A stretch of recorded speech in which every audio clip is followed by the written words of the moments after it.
Hi, welcome to the award-winning Ed Brown Show. And we talked about international. We have Debbie Thomas. She's the Shot at Life. And what is this Shot at Life program? And it's an international program. And Debbie is the director. So we're going to see some things that you haven't seen before, but they've been doing this job for quite a few years. Debbie, welcome to the Ed Brown Show. Thank you so much for having me, Mr. Brown. Tell us about this Shot at Life. When you first see that, you said, "Oh, wait a minute! It's the last time I get a chance to go to college or Shot at Life." What does that mean?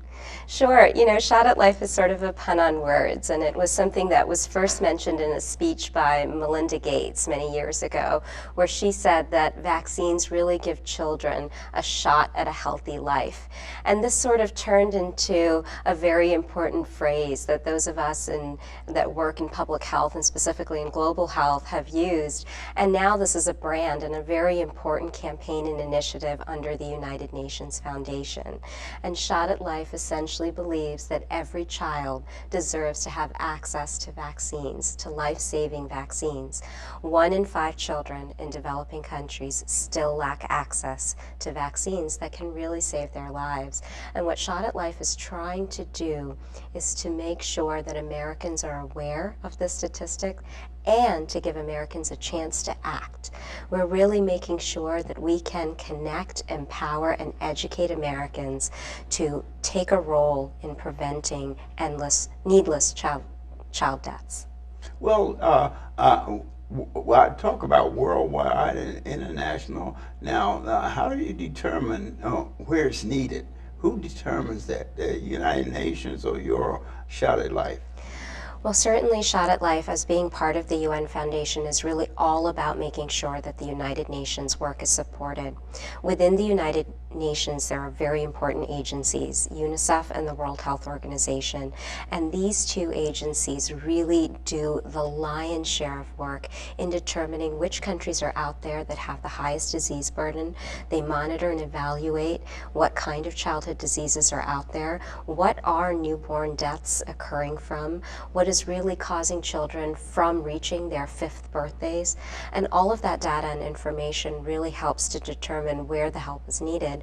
What we see with vaccine preventable diseases is that the bulk of the burden falls in sub-Saharan Africa and South and Southeast Asia, and that's where we see a lot of our support going. A lot of the support. Well, UNICEF is involved in that. Is that one agency? And how do they determine where the emergency is, where it's needed? So a lot of the time when outbreaks occur, UNICEF and WHO are called in as aid agencies for that humanitarian effort, and they're really helping to work with the local government. The role of the local governments in the fields should not be in any way diminished. In fact, a lot of the time the ministers of health and the governments in these countries are sort of raising their hands and saying, let's bring in international help and let's make sure that we are approaching this solution in the best way possible, bringing in the right kind of resources and support from abroad, but also utilizing local infrastructure and local support to make sure that they get the job done. So a lot of the time the countries themselves are recognizing the need for support, and a lot of the times, of course, WHO and UNICEF, through their intensive network of monitoring and evaluation, are figuring out exactly where the support needs to go. I imagine you all were involved in this Ebola thing that Africa. Tell us a little bit about that. While Shot at Life wasn't directly involved in Ebola because Ebola is not a vaccine-preventable disease, there are a lot of repercussions when an outbreak like Ebola happens in countries in Africa. The 3 particular countries that were affected, we saw a lot of sort of pausing of regular and routine healthcare, and that includes what we saw, which was a stopping of routine immunizations, either because the vaccines couldn't get into the country, the healthcare workers were completely at capacity dealing with the Ebola crisis, or resources and priorities were sort of shifted to really deal with this absolutely devastating disease that hit countries like Liberia. But now with the Ebola crisis waning and what we're seeing as less and fewer Ebola cases, what we're hoping will happen is more attention goes into those services that were not met during that time, and we're hoping routine immunizations for children below the age of 5 will be a priority. The age is below the age of 5 that That's you deal right. with. Shot at Okay. Life is very focused on helping Americans understand that we're trying to get these children to their 5th birthday. In countries like Mozambique or countries like Tanzania or countries like India, reaching your 5th birthday is an incredibly important milestone. It means usually that you're going to make it to adulthood. And part of reaching that 5th birthday is really about making sure that the child receives the vaccine that prevents them from getting countless diseases that could be fatal.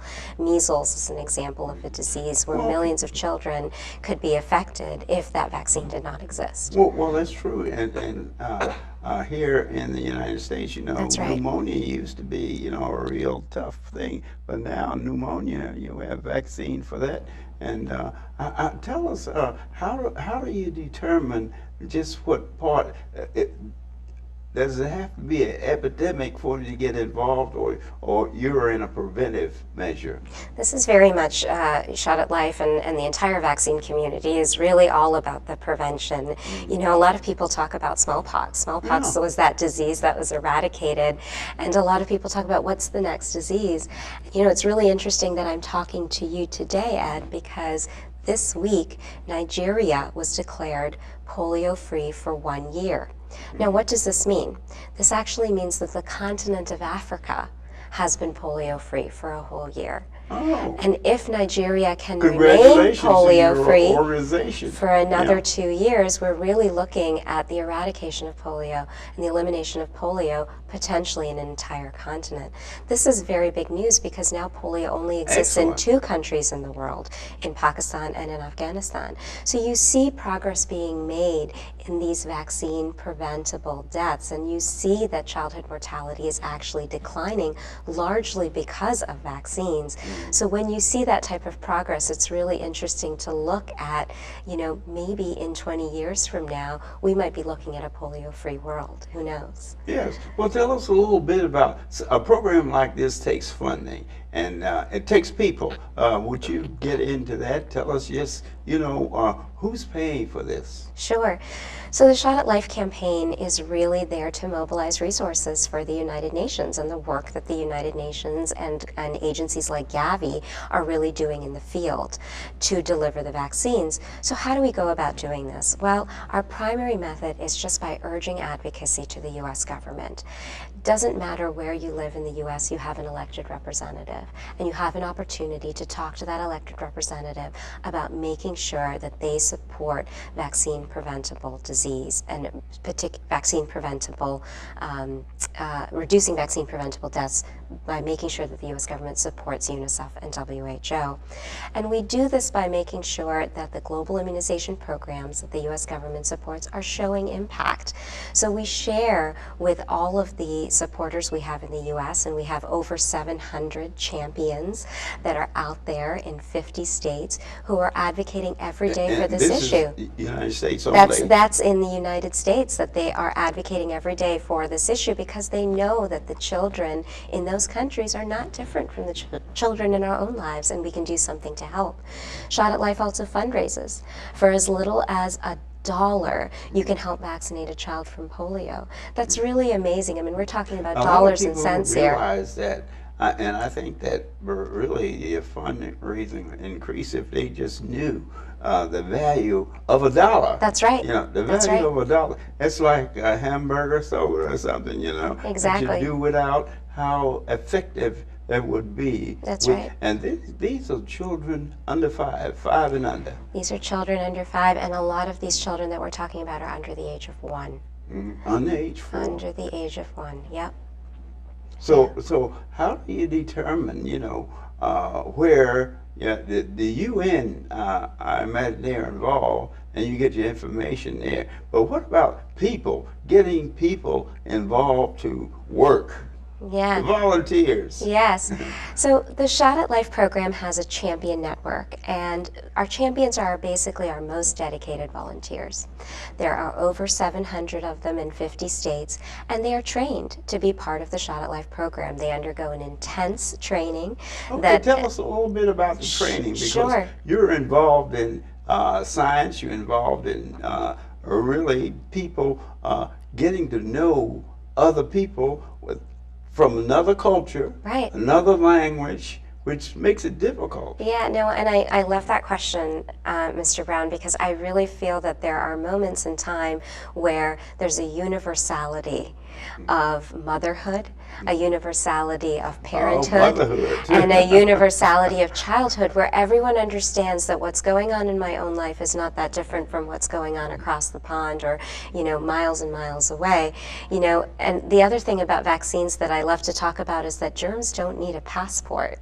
We're Right. really talking about situations that polio anywhere is really a threat everywhere. Yes. And that is something that people understand, that these diseases can travel. So when we train our champions, they learn everything there is to know about Shot at Life's 4 diseases. And the 4 diseases that we help to support are polio, measles, pneumonia, and diarrhea. Pneumonia and diarrhea are the leading killers Right. of That's what I children was in thinking, developing because of countries. the health conditions in these various countries is deplorable. That's right. Really, we wouldn't be able to survive unless we had vaccine. That's right. We didn't have a vaccine prior to that time. That's right. But what makes it difficult too is the transportation age that we have here now. Is you can be across the world, and these flights coming in. And just how do you think they're going to control that to the point that individuals they can be over in Moscow tomorrow, and China the next day, and Africa the next day, and Europe the following? That's right. And germs just really don't need a passport. These Right. diseases are just a Like- plane ride away. And I Right. think our volunteers understand that. A lot of our volunteers are parents themselves, and That often makes want it to. easier. It makes it easier. A lot of Right. our volunteers are community advocates, and they believe in standing up for issues, whether global or local. And a lot of our volunteers are children, sometimes Now, school children. That's an important thing. Yeah. That the children are taking part in your program. That's right. That you're making it, and you have a mentoring program. Tell us a little bit about that. Sure. So a lot of the champions, when they become part of our network, stay involved. The champion program has been around for about 4 years, and they stay involved to the point where they really understand and become spokespeople for the campaign and go out there and train other champions. I just heard a story of a 6-year-old girl who's the daughter of one of our champions who's about to throw a birthday party, and for her 6th birthday, instead of gifts, she's decided to raise funds for Shot at Life. She's decided to raise, $20 for every candle on her birthday cake, and that could go a very far $20 way. for every birthday. For every candle on her cake. Wow. And that could go a really long way that'd to be a helping fortune children. for me then. Exactly. I mean, it's a fortune for the children who Right. receive these vaccines. And so I find that there are so many different creative ways that our volunteers have chosen to get involved. Another thing that we try to do is every March, right close by in Washington, D.C., we hold a large champion summit.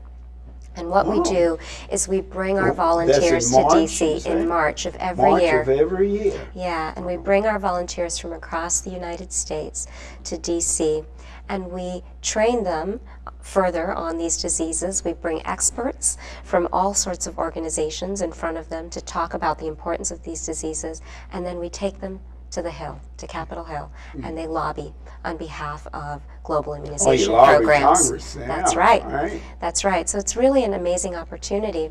And this last year, we had the great pleasure of taking about 5 of our most active champions to the Philippines to see the work in the field and to actually visit and see the kind of work that healthcare workers, the UNICEF agencies on the ground, the government and the ministries of health are actually doing to make sure that these vaccines are being delivered to these children. Well, what about the language barrier now? You're dealing with different countries, and excuse me, and there is a problem with language. Now, how do you get over that barrier? Thankfully, the Shot at Life program is really going to learn on these trips. So we are often hosted by the UNICEF offices and the local government there. So we have plenty of people who are there to sort of help us understand the issues and translate for us, which is good. Well, the UN would be That's right. involved in That's right. that. Representatives from the various areas. That's right. Because even in the same country, you have different ways of communicating. Dialects and different ways of communicating. It's not understood, although people don't understand that, Yeah. They figure an individual from the northern part to the southern part of That's the right. country, but they don't understand each other because Yeah. of the dialect. Yeah. And the religion. That's now, right. That's another thing. That with something like that, with the different religions involved, Yeah. there may be some problems involved with that. Of course. It's really interesting because when a vaccination campaign happens in a country, it's a concerted effort that a lot of different agencies and a lot of different local partners are getting involved in. So a country might make a decision to immunize, let's say, 2.5 million children in the next 2 days. And they might choose to do this countrywide. So they're setting up central hubs for vaccination in all these rural districts as well as the capital city of a given country. There are thousands and thousands of healthcare workers who have been trained to do this. And in addition to that, there's all the people working behind the scenes to make sure the vaccines are procured. Are they stored at the right temperature? Are they being transported from the place that they're stored to the actual vaccination hub? And then we have a very important role of something we call the social mobilizer. This is the individual who is trained as a volunteer and who will go door to door to bring the children and their mothers door to door? to the vaccine center. Is that in every country or just United States? I'm not talking about the United States right now. I'm actually talking about immunization world. campaigns that happen in developing countries. And it is really an interesting sort of dynamic within the country where everybody kind of gets together to make this happen within a campaign, within a country. I see your way of getting to these various countries through the political system.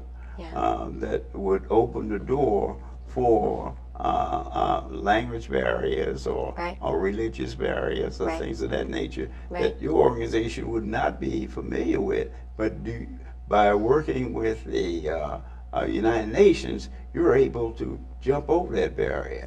Well, Shot at Life doesn't directly deliver the vaccines in the field. That is really the work of the United Nations and the agencies. What we do is we give resources either through advocacy or through fundraising to enable the UN to do its work. Tell us about this fundraising. You keep talking about that. Sure. How do you get involved in that? And maybe some listeners there, they want to get involved with it, but they really don't know how. No, I urge your viewers to absolutely get involved in Shot at Life, and the first thing I'm going to ask you to do is to go to shotatlife.org and visit our donation page. And if you do that, you'll be able to see that for $20 you can immunize a child against 4 diseases for a lifetime. It's as little as that. $20 for $20 for a lifetime of immunity against these 4 diseases that I mentioned to you: polio, measles, pneumonia, and diarrheal disease. So I really urge you to start there. But otherwise, use the fundraising as an opportunity to go to your schools, your churches, your communities, your PTAs, and to really fundraise around this cause, because there is so much we can do just to save a child's life. The other thing I wanted to mention is this month, the month of August, we have a digital relay going on. It's called Blogist. Oh, great. So blogist.org is another great place for your listeners to actually go and visit. And if you go there, what you see is every day there are a series of blog posts and online shares. And as soon as you share one of these posts or you go ahead and comment on them, a vaccine is donated to a child in need. This donation is done through a very generous partner that we have, Project Perpetual, and we are trying to get to 50,000 vaccines donated by the end of this month. So if your viewers, the end of August, if your viewers can go to blogist.org is the place to go. Is that what was that again? Blogist.org. August.org. Blogist.org, yes. Okay. and that's really something that you can get involved very easily.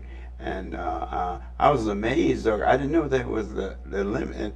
The age limit was 5, because that's the critical time of development and exposure. That's right. About 1.5 million children die from vaccine-preventable diseases every year below the age of 5.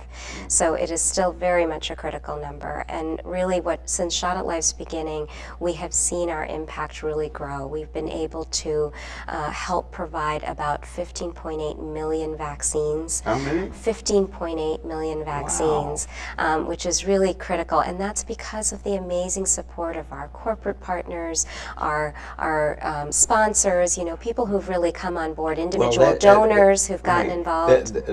We didn't give them we talked about the government and all involved, but there's a lot of corporations have really gotten involved.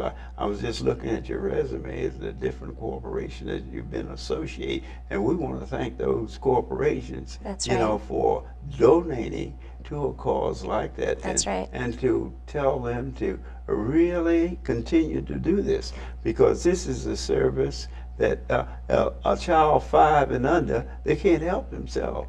So this is your opportunity, basically, to get involved. I mean, you may not have the time, but you have the money. So just support this show. Or if you don't have the money, you have the time, and we have things you can do there too. That's or you right. can use both. That's right, or use both, Yeah. right.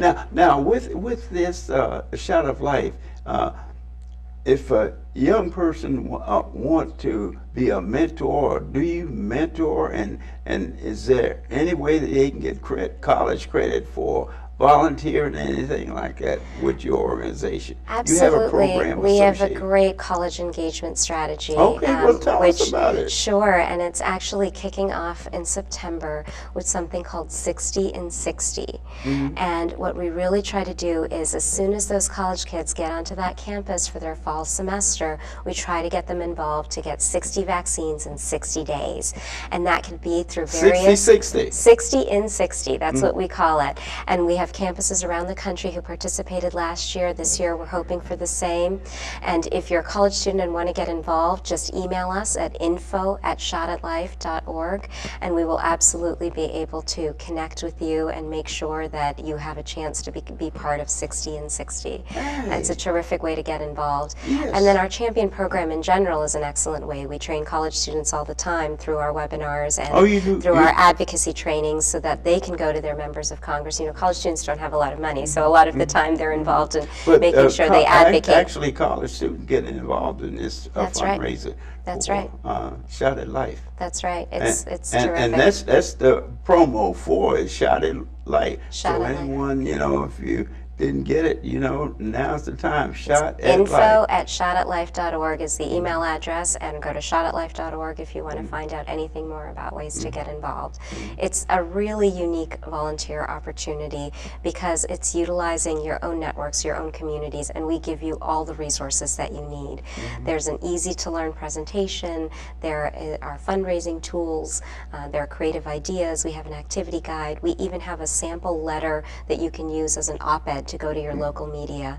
We have information that you can share with your elected representatives.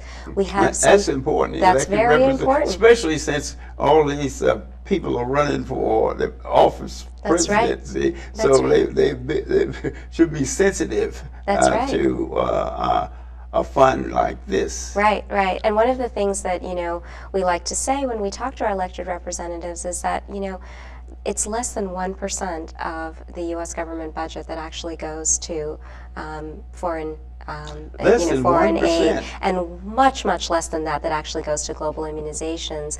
But it saves 2.5 million lives. Look at the every money. year. What you have to look at. That's a terrific investment. That's Look right. at the money they save by keeping people healthy. That's right. That's right. They talk about health plans and different And it's things. preventative, which is exactly what you said.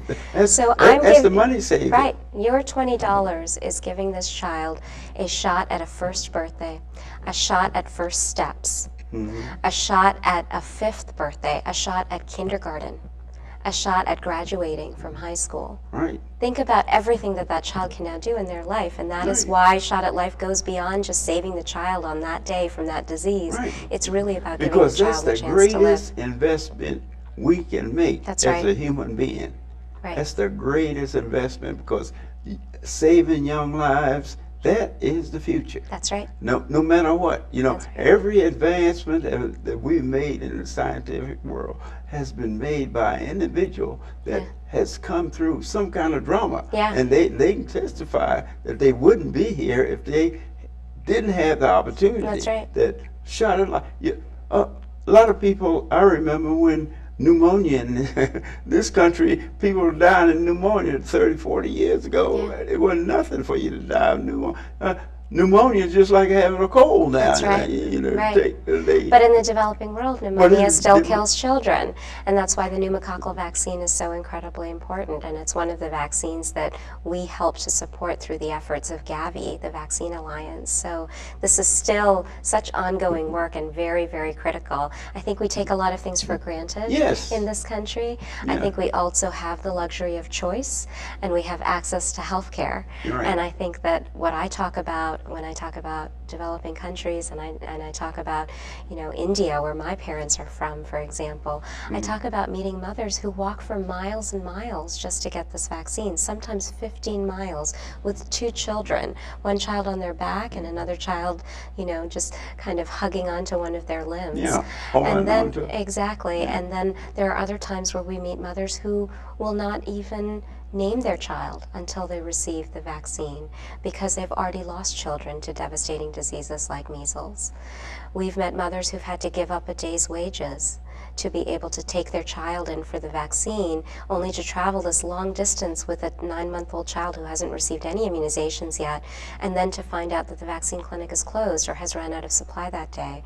These are all the kinds of issues that we're talking about, which we just wouldn't face in the North American context. And so I think it's really important that people are aware that, this issue exists. Every 20 seconds, a child is dying from a vaccine-preventable disease. Okay, how large is your staff? Or you're going around the world, all of these things, You must have some staff there to coordinate the politicians, the UN, and Absolutely. and all of that. We have a brilliant team at Shot at Life, and the best part of the team is that they're all smarter than me. We have a very dedicated advocacy team that focuses on continuing our relationships with important elected representatives. We have a dedicated grassroots team that really focuses on managing the volunteer program and the champion program. We have an incredibly The champion important program. Yes. Is that associated with a college student? Is that the one? Yes, another the one? college students are absolutely part of the champion program. Right, that's what They I are thought. part of the champion program, just like about 80% of the champion program is actually made up of parents and mothers, American mothers, who really just want to dedicate their time to this issue. We also have various members who are part of our partner organizations. So we partner, for example, with the General Federation of Women's Clubs or the Association of Nurse Practitioners. And these women do a lot of community work, or men do a lot of community work in their own time and have taken on Shot at Life as a cause. So that network has really grown over time and comes from different walks of life. There could be students, there could be medical professionals, I see. There could be bloggers, there could be, individuals who have, decided to become community activists. So it's really the full breadth, and a lot of them have a very global angle in their Yes. life and understand what's going on around the world. Right.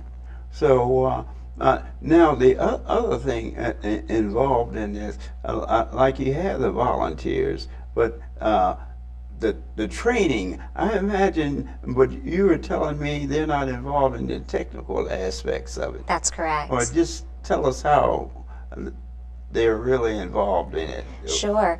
So what we really train our champions to do is to be the most amazing advocates, spokespeople, and fundraisers Yes. for the cause. Don't forget, Shot at Life. If you don't know anything about it, call the UN or call Ms. Thompson. She'll tell you, and you can get information at the end of the program if you want to volunteer. This has been Ed Brown. See you next time.